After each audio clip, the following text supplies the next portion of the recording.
The broadcast is now starting. All attendees are in listen-only mode. Welcome to Estuit's webinar titled Protect Sensitive Information from Rogue Insiders While Reducing Compliance Cost. Today's presenters are Bill Salarday, IBM's General Business Sales Leader for Optim through North America, and Mark Hebert, Chief Operating Officer, Estuit Inc. Mr. Salarday has over 20 years of sales, channels, and business development experience in the software industry. He joined IBM in 1996 and has held several sales, marketing, and business development positions. For the past 4 years, Mr. Salarday has had various responsibilities within the Optim and Guardium segments of IBM's information management brand. Most notably, he helped to develop a high-value business partner network for Optim and Guardium. Mark Hebert joined Estuit in December 2008 as its Chief Operating Officer. From 2006 through 2008, he was the Chief Marketing Officer for Virtusa Corporation, a publicly traded IT services firm. From 1999 through 2006, he was Executive Vice President, Marketing and Alliances for Sierra Atlantic, where he was responsible for corporate positioning, lead generation, public relations, and partner development. Prior to his appointment in 1999, he served on Sierra Atlantic's Board of Directors for 3 years. If you'd like a copy of the presentation, please send an email directly to Bill or Mark. Their contact information will be given at the end. Thank you, Bill and Mark, for presenting, and I'll turn the webinar over to you now. Great. Thanks, Mike. I appreciate it. Thanks to all of you for taking time out of your busy schedules to join us today. This is going to be the first in a series of webinars that we're going to be promoting with our business partner, Estuit. So this is Bill Salarday. We're going to run through about 30 minutes of content talking about specifically the insiders or the hidden risks to corporate data. There seems to be a lot of noise around external breaches, but you'll see through the presentation that numerous data breaches occur from rogue insiders. So let's get started. If you've got any questions, I believe you can, there's a panel over on to the right. You can be asking questions throughout and chat with us. So appreciate it, and we'll open it up for questions at the end. So what we're going to talk about today a little bit is the threat from insiders, really understanding a little bit more about what's happening, the different types of data breaches that occur from insiders, really the challenges of protecting sensitive data, and how do you manage that throughout the organization. And then we're going to really dive into really kind of, the 4 essentials of security and privacy around data security. And then last but not least, we're going to talk, I'll turn it over to Mark Hebert of Estuit to talk a little bit about their successes in the industry and some of the successes that they've had in talking with customers, particularly in these areas. So let's get started. One of the things that Verizon does a business study. They do a study every year, and they do it in conjunction. Over the past few years, they've been doing it in conjunction with the United States Secret Service. And that study talks about different data breaches and how they investigate and where those data breaches occur. One of the telling statistics from that was they said about 17% of data breaches were attributed to internal agents, and that basically means insiders inside the organization, trusted people, if you will. The interesting point of that, though, is that while the number, 17%, might seem low, it's really interesting that year to year, the incidents have doubled. And so that just goes to show you that, data breaches are occurring at a very rapid pace. It's exploding both internally and externally. And Verizon and the Secret Service have kind of outlined a few different things around, how these breaches occurred, where they occurred, who was responsible for them, et cetera. And so some of the key things, this statistics from that particular report talked about the 3 different types of insiders, those that act deliberately and maliciously, those that are acting inappropriately but not maliciously, and then just those that were just unintentional and without malice.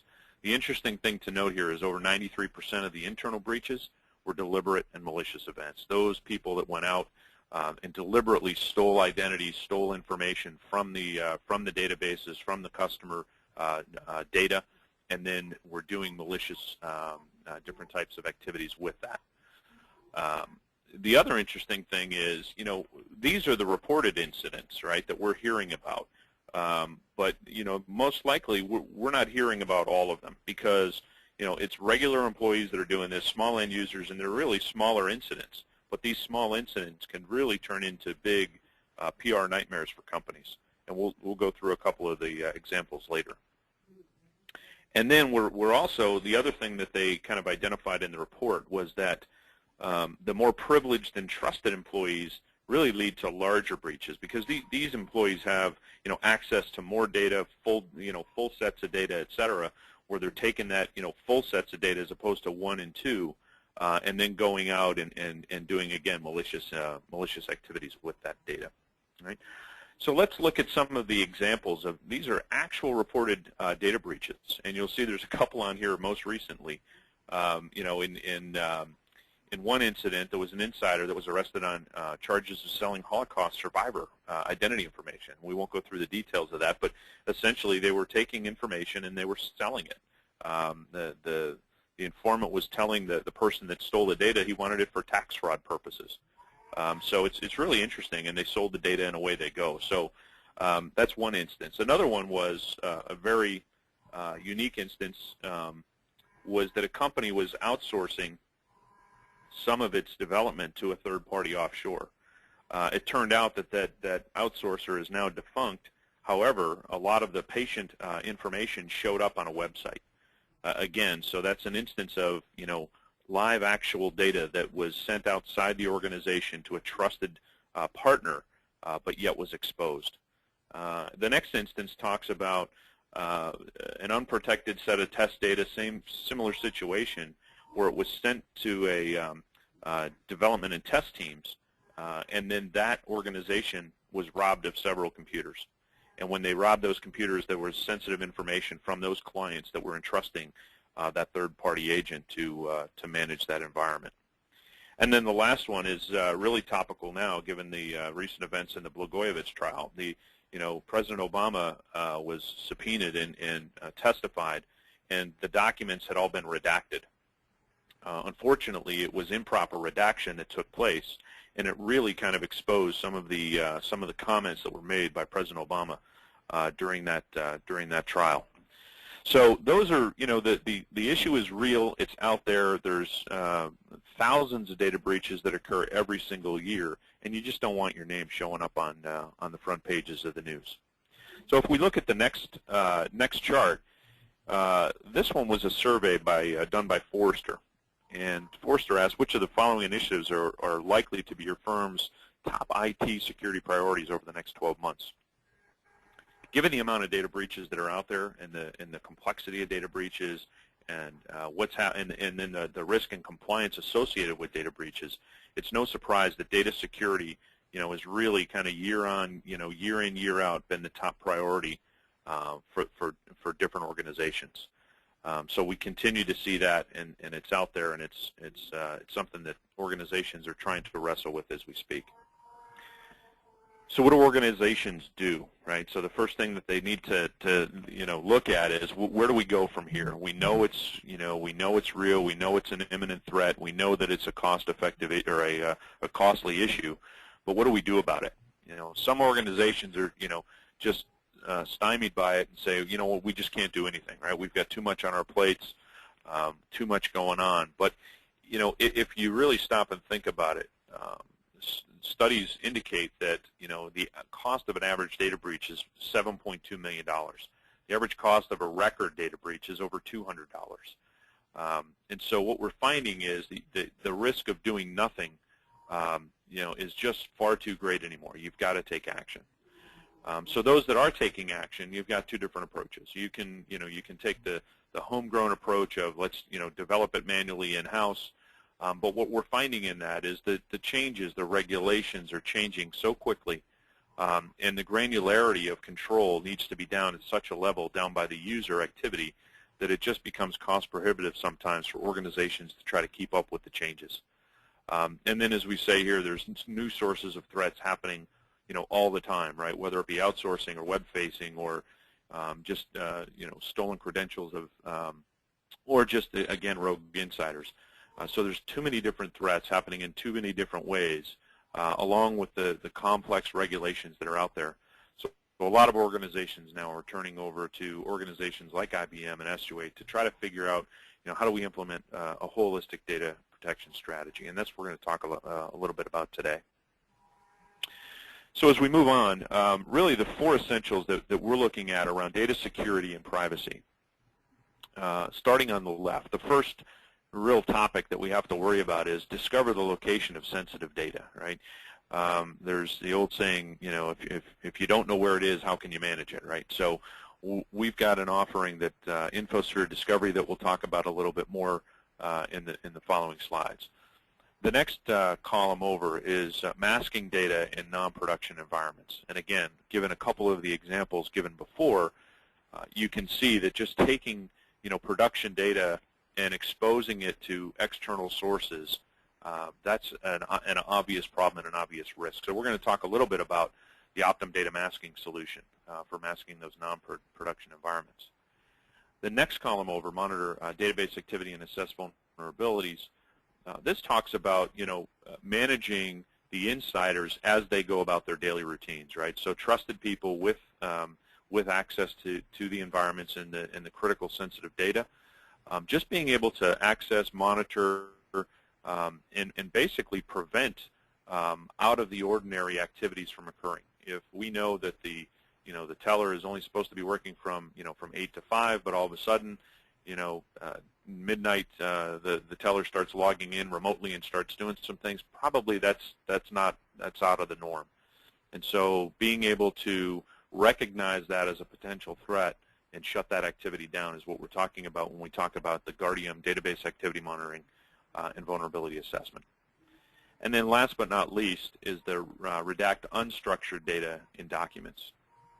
Again, going back to the example of President Obama, being able to redact with accuracy, with stringent controls over what's being redacted and controlling what information is then released is something that we'll talk about with our Guardium data redaction set. All right? So let's move on to the next part, and we'll start driving down a little bit deeper into each of those solution areas. The first solution that we're going to talk about is our InfoSphere Discovery. InfoSphere Discovery, as we said, there's no such thing as a standalone system anymore. Systems, there's systems and there's systems of systems. They're all interconnected, interrelated. What we're finding is that critical sensitive data can be stored throughout these different data sets, and without knowing where that data is and how it's related, you don't know where your sensitive data really resides, right? It's the old adage, you don't know what you don't know. And so being able to go into those different data sets, be able to pull out sample sets of data and to identify where the sensitive data is, whether it's Social Security information, whether it's credit card information, it could be stored across multiple different databases. And being able to pull that hidden data out is going to be critical to being able to protect it. So that's the first step in really any one of these projects that you're going to look at from a data security perspective is understand and know what's sensitive in your environment. And being able to automate that process is going to help you out dramatically. All right.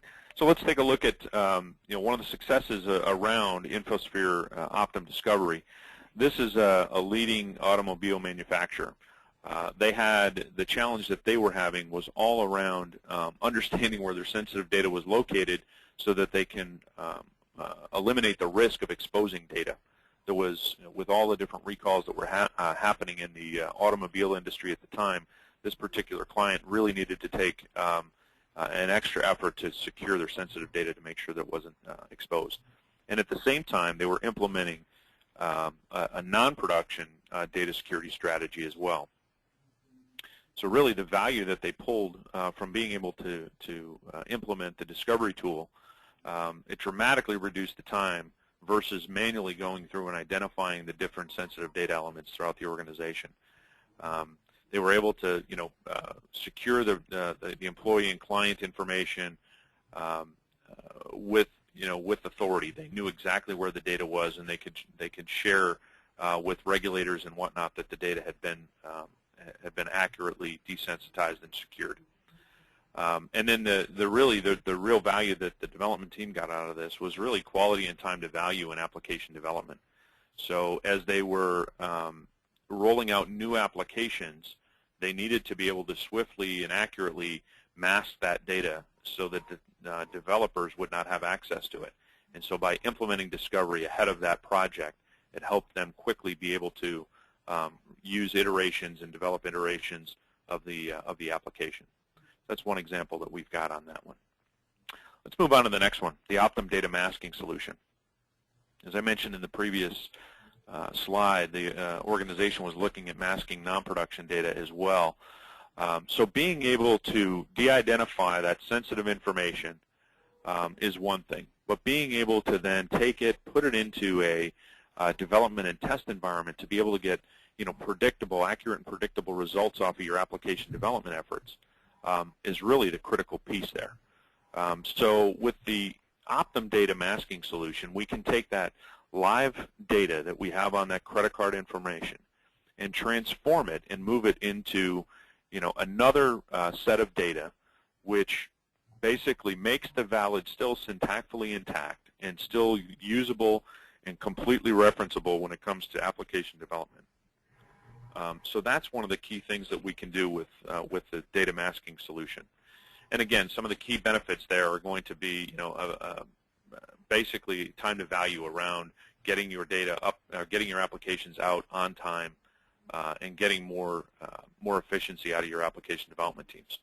And at the same time, securing regulations, whether it be PCI, payment card, or HIPAA, or things like that, protecting data throughout the organization. All right. So that's our data masking solution that we'll talk about. Here's an example of a leading household goods company. They had some issues around their SAP human capital management system, and they needed to make sure that all of their employee data was in their testing environments was secured. They didn't want to have access. They didn't want their developers to have access to name and address and payroll information, social security numbers, et cetera, et cetera. And so when after the deployment, they looked at it and they came back to us and they said, the biggest thing that we saw in that was the reduced time to, to basically versus manual, right? We knew we had to do it. It was a requirement to do it. The option we had was either manually go in and code this and do different scramble routines or implement, a kind of an out-of-the-box solution, so to speak, with templates to be able to automatically mask in various different ways. So that was the thing they came back with, was time to value, again, saying, it was a requirement. They came back. We were able to do it quickly and efficiently. So let's move on to the next chart. We'll talk about our next solution, which is our Guardium database activity monitoring and vulnerability assessment. So with Guardium, we talked about before, being able to online kind of real time and continuously monitor the different activity of what's happening at the database level. What user is touching which information at what time. And having the ability to have policies and business rules wrapped around who can access what data, again, being very critical. There's numerous instances that are always published about people going in and accessing account records that they shouldn't be accessing. Being able to go into a hospital and somebody pulling up, whether it be a high-profile person and looking at their medical history. If that's out of the norm, we want to be able to audit that, report on that, and be able to have evidence that that activity is out of the norm. The other thing is, give you the ability to shut down that activity. While we're really talking about insiders here, one of the key things that Guardium can help with is the external threat of stolen credentials. So, SQL injection is one of the biggest issues that organizations have with data breaches today. The outsiders are going in, they're penetrating those web app firewalls, they're getting into the database with SQL injection attacks, being able to emulate a trusted user, and by doing that, they're pulling down massive amounts of data. Guardium can detect that activity is out of the norm and then shut that activity down automatically. So again, protecting that data from leaving the premises. So again, that's one of the key things around database activity monitoring. The vulnerability assessment in conjunction with Guardium goes through and actually takes a look at your systems and tries to understand, hey, you've got out-of-the-box default passwords set up on these different servers. Obviously those are definitely areas of risk and fraud. You're not up on the latest security patches, et cetera. So the vulnerability assessment helps you identify different servers within your environment that you should be looking at to be taking action. So again, two critical areas there. So in this instance, the success story here was a client had deployed the Guardium database activity monitoring. You'll see the alphabet soup, right? One of the challenges they had was with SOX and PCI and SAS 70. There were all types of compliance issues that they had to maintain. And when they looked at that, the current as-is business model was to go in and manually, right, through in-house scripts, basically try to understand, pulling down database logs, correlating information across logs to try to identify who was touching what data when and where and how. So by implementing Guardium, they were able to quickly deploy over Guardium onto 300 database servers and 10 different data centers. And they did it, obviously, in a very quick and efficient manner, right? They did it in 12 weeks, and they got it deployed, to 725 database servers in phase 2. Now, being able to, eliminate the need for scripting, being able to go into those environments and automatically layer down that protection was critical for them. And again, it helped them maintain compliance and automate that compliance and lower the cost of maintenance of maintaining it. All right, last but not least, we're going to move over to the Guardium redaction. On Guardium redaction, we're talking about protecting sensitive data in unstructured documents, right, and in forms. And so in this particular instance, we're taking a form that's on the left with all of that sensitive data. We need to be able to present that information, out to the web, maybe out to your constituents. Maybe you need to present it throughout the organization at some point. But there may not be a need to, be sending out a person's account number or that person's name and address and maybe their social security number. So we can pull that information out. You can redact that information from the document, but still store that document in the environment and get it around to the people who need to see it. One of the examples that we always talk about is, in the world of medical, a doctor doesn't necessarily need to know what a patient's social security number is, but they do need to understand what the diagnosis is and some of the medical history. So in certain applications, why even present that doctor with that social security number information? It doesn't make sense. So being able to redact that information and then present it back to the doctor, you can see that information, that's pertinent to the employee at that time. And obviously, the key benefits here prevents really unintentional data disclosure. And again, going back to the Obama thing, there were statements that were made that didn't need to be made public, and then they were made public, and that therein causes all kinds of issues. So let's move on to the success story that we have. In this particular instance, it was an insurance organization that had issues with the payment card industry, PCI, DSS, Guardium data redaction. Again, throughout the organization, put it onto different documents. We redacted different documents that had health information as well as financial information. And really what we did is eliminate the manual process, right? It was what they were doing was a manual redaction process, pulling up the documents using, a single tool to actually redact that information. With the Guardium redaction, it's a high-speed, high-accuracy solution that can ingest all that data and automatically redact it. We've got, the numbers that we had in this particular instance. We had 97% accuracy machine automation. Those exceptions were then kicked out and handled by the manual process as opposed to basically 100% manual. So again, the key thing here where the customer basically came back and, the customer told us we're thoroughly impressed with the redaction, its capabilities, and accuracy. So anyway, that kind of wraps up the 4 topics that we were talking about today. And again, just to recap before I pass it over to Mark, right, the things that we're talking about are data discovery, right, understanding where the sensitive data is in your organization, and again, leveraging our discovery tool for that can help you. Masking data in those non-production environments, right, whether it's dev or test or QA or offshore development, we're going to be talking about Optim data masking to help you eliminate that risk of exposure of data in non-production environments.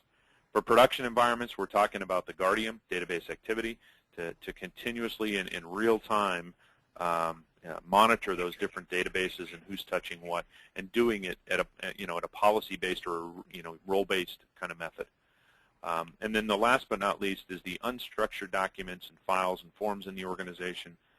We're going to monitor or redact those using the Guardium data redaction tool, and again to eliminate any risk or breaches from non-structured content.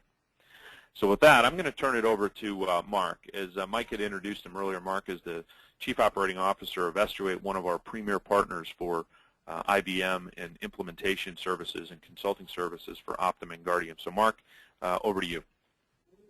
Thanks very much, Bill.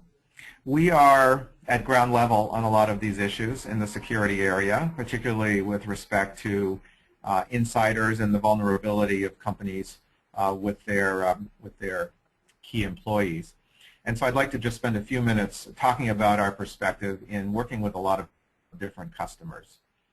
So just a general sense of who we are, a thumbnail about us. We've been around for 7 years. We're headquartered in Silicon Valley, and our founders and myself spent 40-plus years at Oracle, really focused in the enterprise applications part of that business. Now, we interacted with a lot of customers who are Oracle applications customers, and we continue to do that a lot in our business today. About 3 years ago, we began a practice around IBM products that interoperate with Oracle products, and so a lot of what we do, about 40% of our business, has to do with the products that we're talking about this morning, and with a strong security focus. Go to the next slide, Bill, and I'll talk a little bit about some of the customers that we've been working with that have had experience in these areas. I think it's really true that security is on an upward trend with our key enterprise customers. The concern around insider information and insider employees misusing information is very real. We've done about 80 projects with IBM, Optim, and Guardium products for the last 3 years. We have a very close working relationship with IBM. In fact, we helped build some of those products, and we specialize in the implementation of these products as well. Let me just spend a couple of minutes with a few examples of customers who've had good success in implementing products like this. In the Guardium area, what we're finding is customers have a lot of interest in monitoring their production databases, particularly their ERP systems, to make sure that their DBAs and people who really have critical access anytime are properly monitored.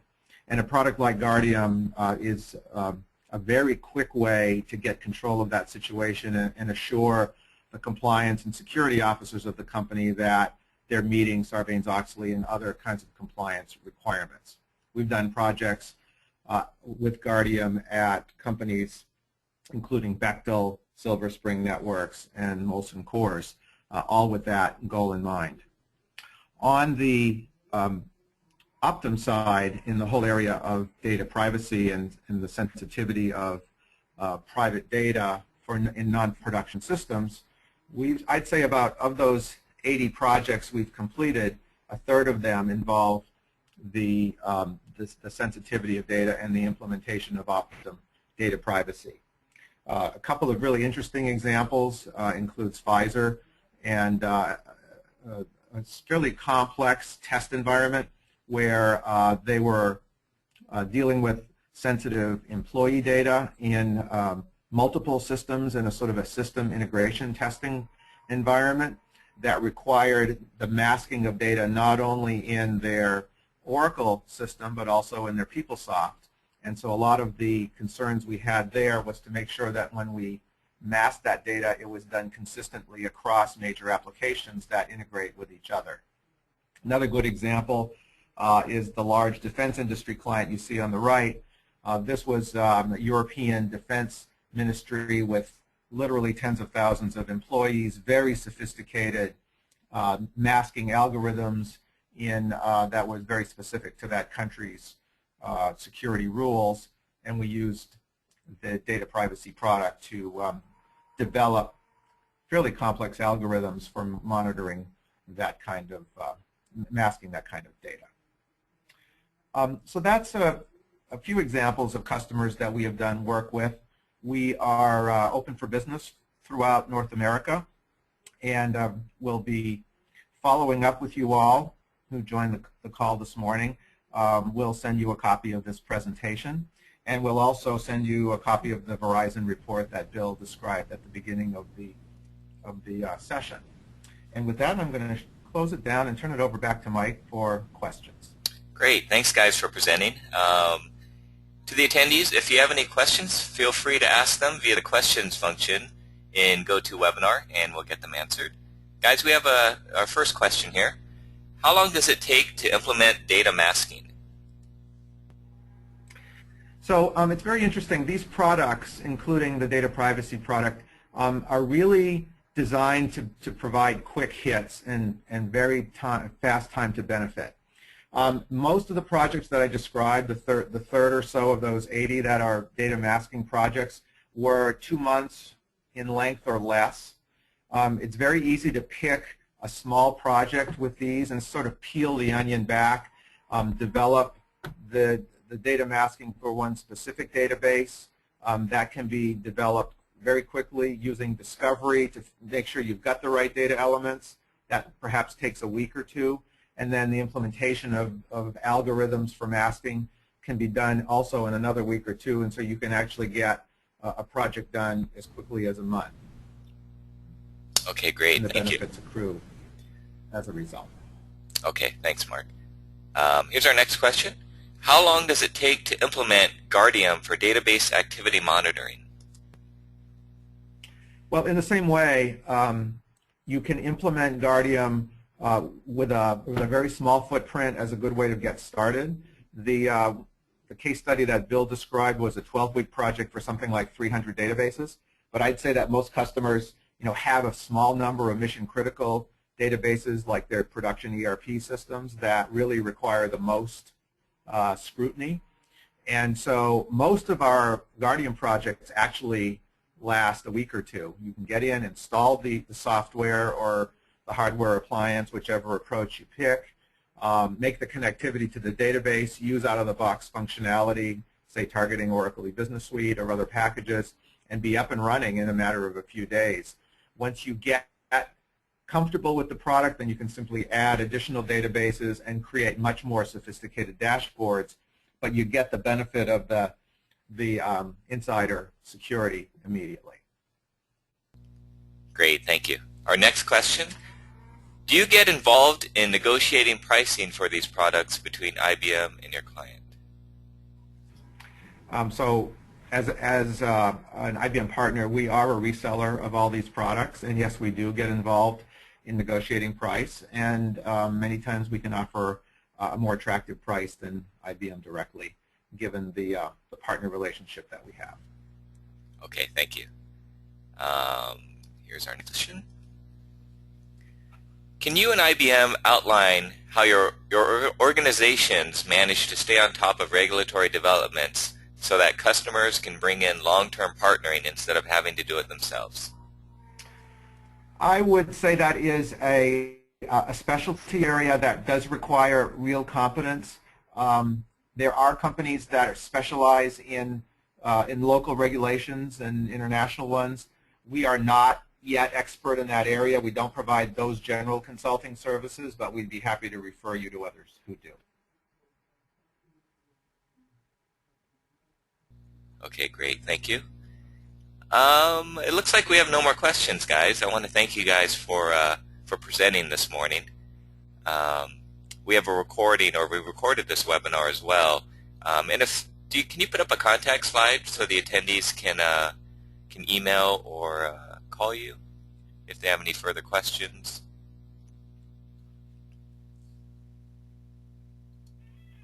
Great, thank you.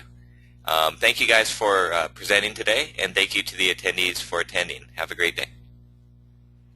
Thanks, everybody. Thank you.